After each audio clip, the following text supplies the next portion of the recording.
Welcome back to From Wounds to Wisdom. I'm your host, Barbie Moreno, and today's guest is Amanda Lee, a fierce survivor, advocate, and voice for those navigating life after domestic abuse. Amanda's story is one of terror, resilience, and transformation. From the night she was forced to flee her home with her children to rebuilding her life from the ashes, she's here to share what it really takes to survive, heal, and rise stronger than ever. This episode is raw. It's powerful, and it's a reminder that no matter how dark it gets, there's always a way forward.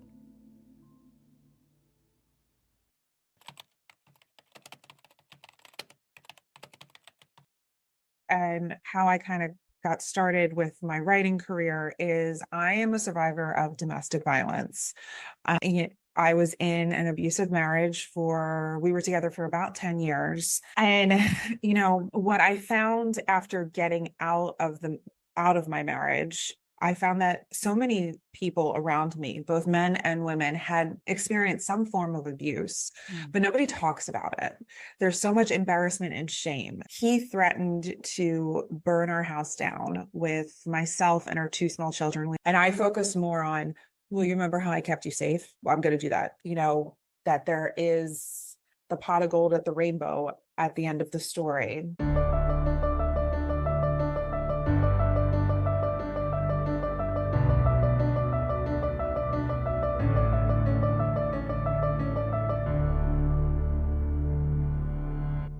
This is From Wounds to Wisdom with Barbie Moreno. Real talk, deep healing, and stories that turn pain into power. Let's dive in.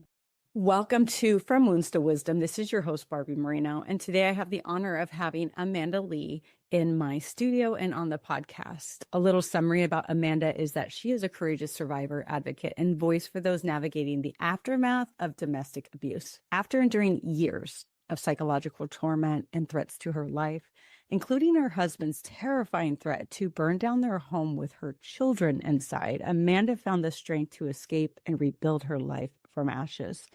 In this powerful episode, Amanda shares the raw truth of what it means to survive domestic violence, protect your children in the face of unimaginable fear, and reclaim your voice after being silenced.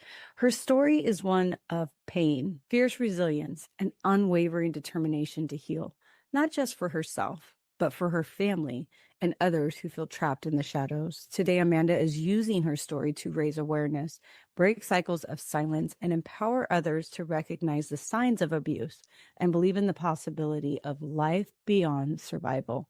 This conversation is a testament to the human spirit's ability to rise, even from the deepest wounds. Welcome, Amanda. Thank you for having me. Loved talking with you before our podcast and just learning a little bit about you. But can you, I summarized, right? But we can't summarize. Thank you.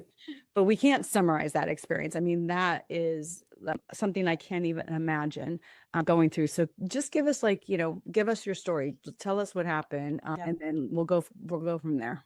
Okay. Sounds great. Thank you again for having me. So my story and how I kind of got started with my writing career is I am a survivor of domestic violence.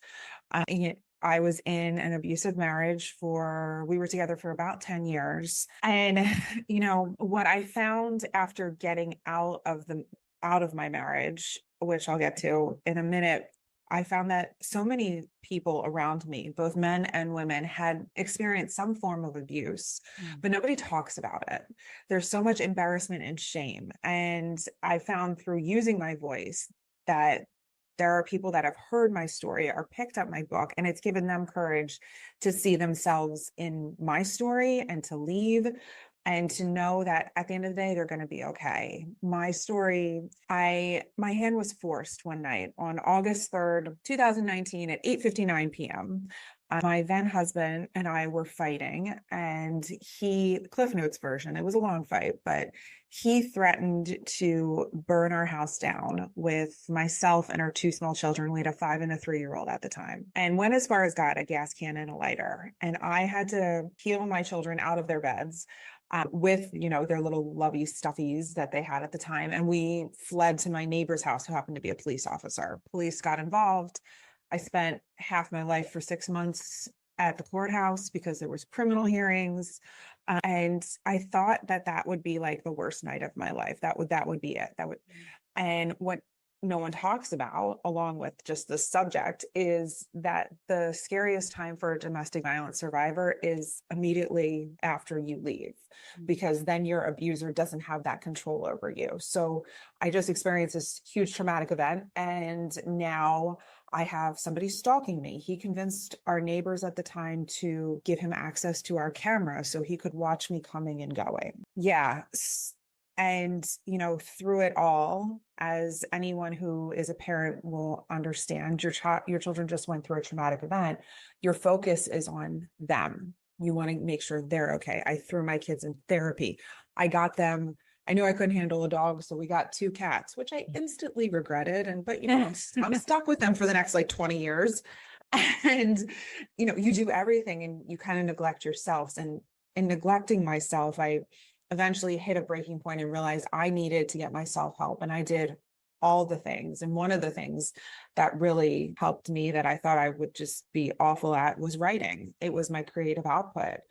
And that kind of gives me full circle to my little intro, is that through my writing is where I use my voice to try and help others who are in similar situations. So what type of writing do you do? So I wrote a memoir of my story. It's called One of the Lucky Ones.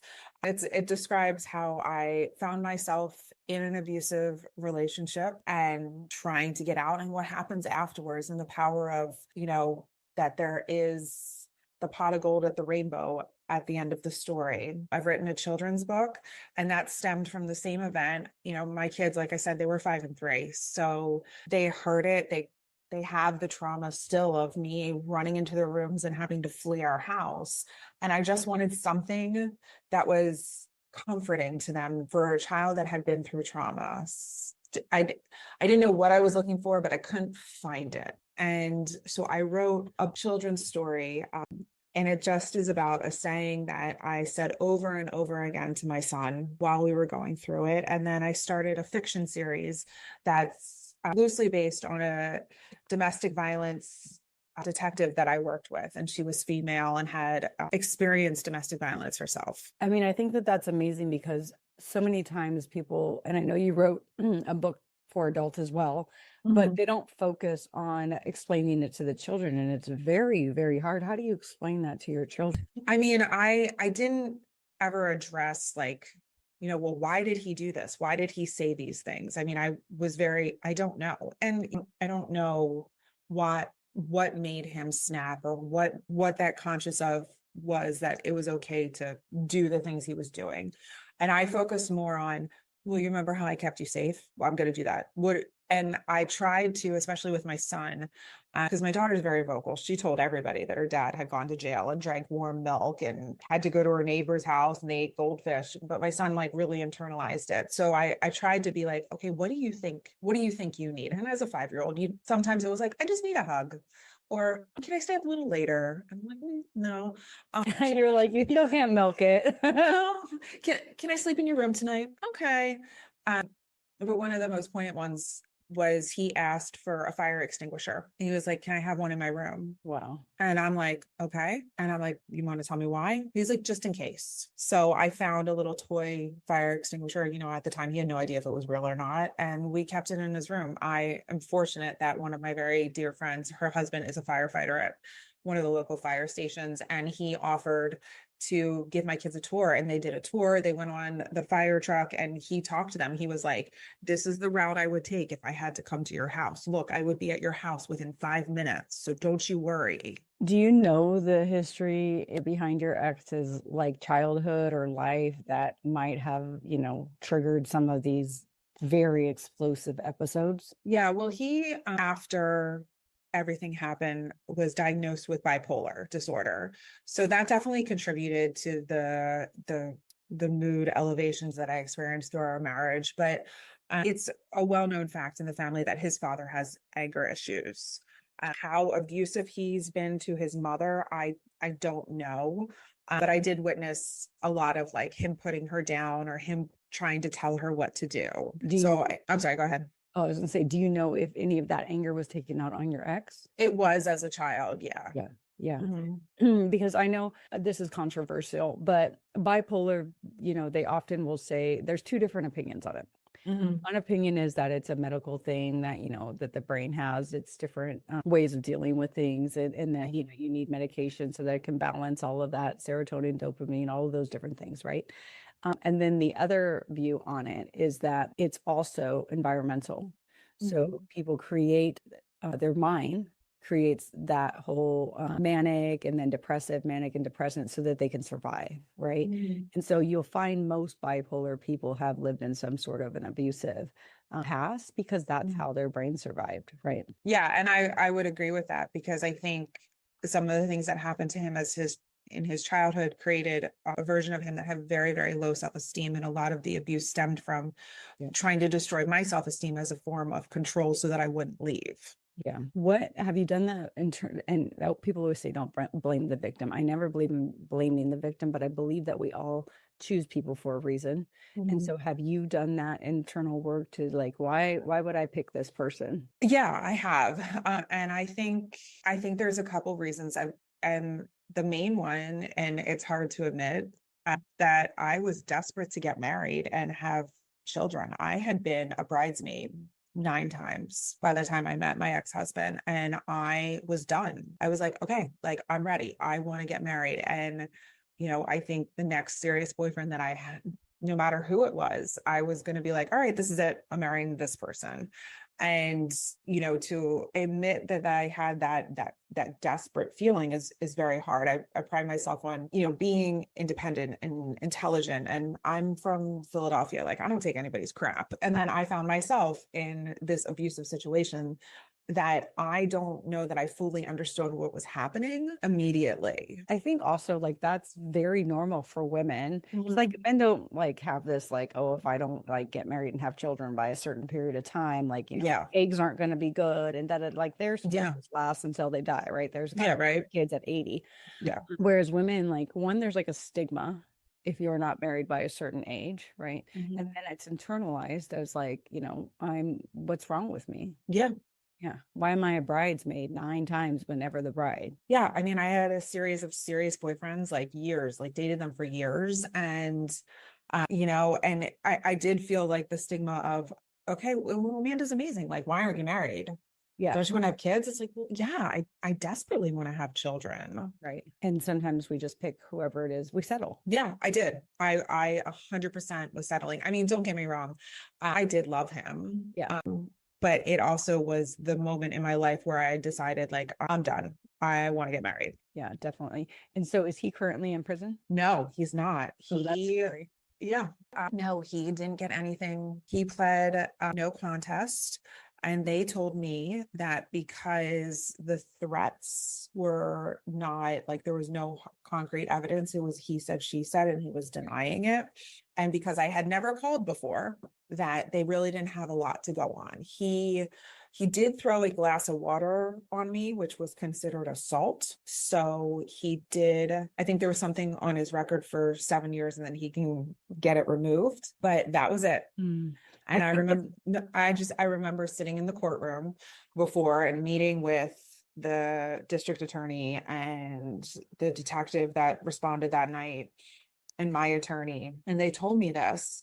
And the district attorney said it so fast. He's like, all right, so any questions, but we'll give you a protective order. I'm like, let me get this straight because I was scared because I never called before. You're going to give me a piece of paper. Mhm. Like that's it to protect myself.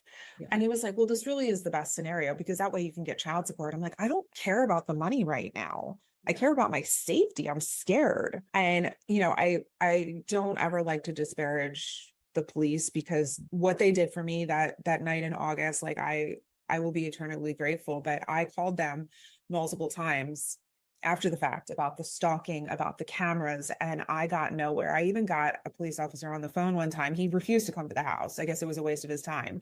And he was like, well, if you ever feel scared, like you need to have a safe person to call. That way you can have a safe word so that they know if something's wrong, they can call us. Yeah. I'm like, let me get this straight. You're concerned enough to tell me to have a safe word with someone that is close to me, but not concerned enough to come out and check.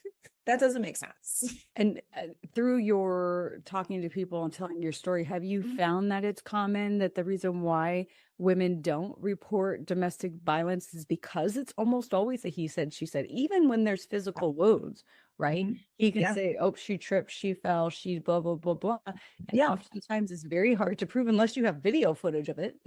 Yeah. Yeah. And, then there's the fear. Okay. So it's he said, she said, he's going to get off. What's he going to do to me because I just called the cops? The retaliation. Yeah. Yeah. And the protective order sounds great, but unless he's willing to follow it, like, Right. what's it going to do? Well, and when you have somebody who already violates those boundaries, they don't care about a protective order. Like they're like, again, they've already learned it's a he said, she said thing, right? So even if there's a protective order, it's like, okay, well, like she said I came, but you do have proof, right? She said I threatened her, but do you have proof? Yeah, exactly. And then I think even when you do have proof, it's very hard. Yeah. I mean, yeah. I was amazed that they didn't like it. It never occurred to me that someone wouldn't believe me. Like it just never occurred to me. Like, why would I make this up? Right. Why would I pull my small children out of bed and run? Right. Like, why? But basically they're saying you're crazy. Yeah. Yeah. And there were people in our lives, not many, that my ex convinced that it was all me. And I'm like, I don't understand this. Well, and sometimes it'll even, we talked about the gaslighting when I first talked to you, like, Yeah. sometimes they will convince you that it's you. Oh yeah. Yeah. I'm a pathological liar. So pardon him. Yeah. I'm a pathological liar. And I've been gaslighting him, since the day we met. That was when we were going through our custody for the divorce. That was in his psychological report. I asked to get him tested to see how mentally sound he was. And we both had to talk to the psychiatrist. And that was his response. Is that it was you? It was me. This was all me. I did more damage to our children than he did. It's funny, like not funny, but ironic. Like if you ever talk to like a serial killer, they always blame like the victim, right? Well, she looked and talked like my mom. Like it's totally her fault. Like she looked and talked like my mom. And so I had to kill her, like they're just their brains, when they're in this space, they just don't work right. No. No, he can't. And I'm sure it's some sort of defense mechanism. Like he's got to blame me because he can't live with his actual choices in life. Or doesn't even see them. Yeah. Yeah. I mean, I almost guarantee you he believes everything he's saying. He has conviction on top of that. So what is it like now? I mean, he's not in prison. No, it's actually unbelievable. And you're going to be shocked, but we're actually really great co-parents now. Oh. When he was diagnosed with bipolar and the threat of jail time, he went and did everything he needed to do. He went and got therapy. He saw anger management. He got on medication. If someone suggested it, he did it, to his credit. And I did a lot of work too. I think we had talked before. I did everything anyone suggested. Once I realized that, I needed to get myself help and I really wasn't okay. I mean, I did therapy. Someone suggested energy healing. I was like, okay, sign me up. Yeah. And honestly, the energy healing was one of the best things I ever did. It really, really helped. I got into meditation and yoga, and anyone who knows anyone from Philadelphia, those aren't our people. That's not how we operate. And, we saw, it was court mandated. We saw, I forget what her exact title was, but it was basically someone to help us co-parent. And through that, we both realized that we probably could do this if we just kept it about the kids. So it's taken years, but we are in a place where we can effectively co-parent with our children. That's not to say that there aren't moments, and when we first did our custody, it was a gradual workup. He had supervised visits. Then it was just a couple hours on a Saturday. Then it's worked up to now he has them overnight, a few days a week. But it's taken all 5.5 years to get us to this healthy point for our children. But so rare. It's incredibly rare. And, I'm remarried now. And the joke is always like, who would have thought he'd be the most unproblematic ex? Like, who would have thought that this would be the healthier co-parent relationship? Well, it's interesting because like one, it shows one thing I teach in like my course and what I do is that neuroplasticity, right? So we can heal, we can change these things through repetitive action. You have to put the work in, right? But we can heal them, which is amazing because children, their brains are so like, they have so much plasticity in their brains that those events, while they still happened, if he's doing the work and you're doing the work, it's probably not going to carry over into their life like, like No. it may have if you guys didn't do all of that work. It was not easy. And I mean, there are times it's still not easy. And I can see like the hesitation with my kids. Like if something happens and I'm like, all right, well, I'm gonna talk to your dad. Please don't call him. Please don't call him. He's going to be mad.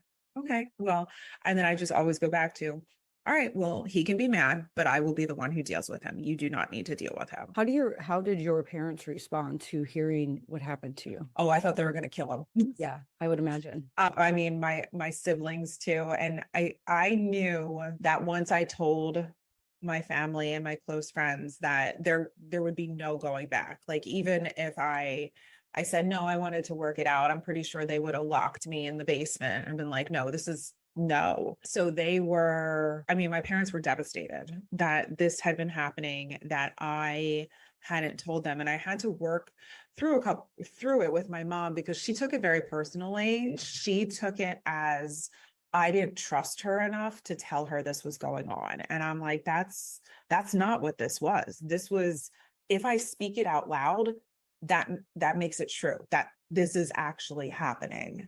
And I mean, I kind of was in like almost like a coma for years, just surviving. I had two very small children, very close in age. They're 17 months apart, and I was being abused. So I was just in that mentality of, I just got to get through this. I just one day at a time. And when I woke up and realized, holy F, this is like, I am in an abusive marriage. I didn't know how to safely get out. My fear had always been that if I wasn't there, how could I protect my kids? My kids are so little at the moment. How am I going to protect them? And I think that that's a big thing because the court system generally doesn't work. Yeah. And you then, I think this is why a lot of women don't leave. You then have to turn your children over for visitation because oftentimes they don't even get like the tiered visitation like you got. Yeah.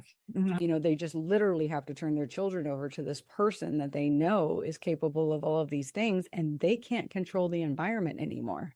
Yeah. I mean, I think that that's why a lot of women stay because at least when they're there, they can control something. And then when you separate and you don't have a control of that, what happens? That's frightening. I can't even imagine. Yeah. I mean, I very clearly remember the first time he had them overnight. I don't think I slept at all.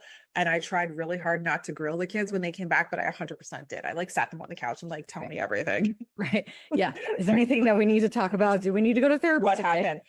Well, what did you do at 7:00? And then what happened at 8? Yeah. Yeah. And I would imagine over time that kind of settled down. It has. And I have a very close relationship with my two kids. And if something happens, I'm confident if anything happened that made them uncomfortable, that they would tell me. You would think that, but then you didn't tell your mom. This is true. But I do think that they would treat differently. Yeah. And I mean, I would imagine as well. It's just that one thing where like it comes from a mother that could you imagine your child keeping something like that from you? It'd be heartbreaking. Yeah. And I get it. And I understand why my mom had that reaction. And honestly, it like broke my heart that she thought that it was about our relationship and me not being able to tell her. And I was like, it has nothing to do with you and everything to do with, I couldn't say it out loud. Yeah. You just couldn't acknowledge it. Yeah. How have you turned that wound into wisdom today? Well, I've learned a lot about myself in the past 5 years through this healing journey. And, the wisdom that I bring, I hope is my story and sharing my story through my writing, through podcast interviews like this to help other domestic violence victims out there if not just wake up and realize what's happening, but understand that, no one ever regrets leaving. Right. No one ever does. And it is better when you do leave. And my co-parent relationship with my ex is extraordinary. That doesn't always happen, rarely happens. But my life, regardless of that, is amazing now. And I wouldn't have the beautiful life I have now if I didn't make the choice to leave in that moment. One last question. You are a teacher, correct? I am. Mm-hmm. Is it sixth grade? Sixth grade, yeah. Because of your experiences, do you think you're now more aware to look for the children who could possibly be in abusive situations? Yes, I do. And I think I'm much more empathetic to the children who have experienced domestic violence in their lives. I mean, after COVID, there was one year I had like 5 kids who had protective orders. Wow. with parents. And I think I've helped my coworkers as well when they're like, oh, this person's acting up and they're doing this. Okay, well, like, do you know what's happening at home? Like, this is how trauma is going to present in children. That's a gift. Thank you. I think so. I think I've probably helped a few. What's the name of your book? It's called One of the Lucky Ones. One of the Lucky Ones. And is it on Amazon if somebody wanted to read it? Yes. Mm-hmm. And then your children's books? My children's book is called Always, and that's also on Amazon. And then my fiction book series, there's 2 books in the series. The first one is called Blue Coat, a Brooke Hill novel. And the second one that just came out in June is called Concealment. Love that. Well, I hope that people, take the message that you've given them. And if there's anybody in that situation, or they know somebody in that situation, or maybe their parents were in that situation, they can take the information that you've given and know that there is a way out, and that, life is better on the other side usually. Yeah, definitely. And I love the fact that you guys actually became good co-parents, because that's often not the story that we hear. And I mean, you both did the work, and that's also rare. Yeah, we did. And I would say part of it was the fact that I am a teacher, and I have seen hotly contested parents who are divorced, going through a divorce, and the effects they have it on their children. And I couldn't put my kids through more trauma than they already had been through. Yeah, that's a testament to your strength. Thank you. Yeah. Well, thank you for coming on the show. I look forward to people hearing your story, and I'm sure you will make a difference with this podcast, the ones that you go on, and the books that you've written. Thank you so much. I appreciate that. Grateful for you. Thank you. Okay, perfect. Okay, thanks. If this story spoke to you, let's keep the healing going. Visit barbiemoreno.com for my online course, Awakening Your Worth and Healing Energy sessions, one-on-one coaching, and your free healing guide. Your next step is waiting.